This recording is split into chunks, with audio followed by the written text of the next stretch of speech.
আমি আমাদের চোখের পানি তাদের কোনো প্রয়োজন নাই, আমাদের মায়া কান্নার গাজাবাসীর কোনো প্রয়োজন নাই। গাজাবাসীর প্রয়োজন অর্থনৈতিক সাপোর্ট, গাজাবাসীর প্রয়োজন সামরিক সাপোর্ট, গাজাবাসীর প্রয়োজন এমন একটা জাইশ, এমন একটা ফোর্স যেটা বাহির থেকে গিয়ে বাইতুল মুকাদ্দাসকে উদ্ধার করবে ইনশাআল্লাহ। আর আপনারা ভবিষ্যৎবাণী শুনে রাখবেন, ইনশাআল্লাহ আযজা ওয়া জাল আল্লাহ রাব্বুল আলামিনের এই বান্দাদের মধ্যেই এমন একটা জাইশ, এমন একটা দল আল্লাহ পাক সৃষ্টি করে দিবেন ইনশাআল্লাহ, যেই দল, যেই জাইশকে পৃথিবীর কোন সেনাবাহিনী থামাতে পারবে না ইনশাআল্লাহ।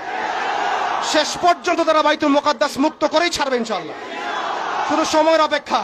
তারা আমাদেরকে অপশন দিয়েছে, হয় আমাদের দাস হও না হলে মরো। শেষ কথা, তারা আমাদেরকে অপশন দিয়ে দিয়েছে, হয় আমরা তাদের দাসত্ব করব না হলে মরবো। আমরাও বলে দিচ্ছি, আমরা দাসত্ব করব না, আমরা হয় শহীদ হব অথবা স্বাধীনতা ছিনিয়ে নিয়ে আসবো ইনশাআল্লাহ।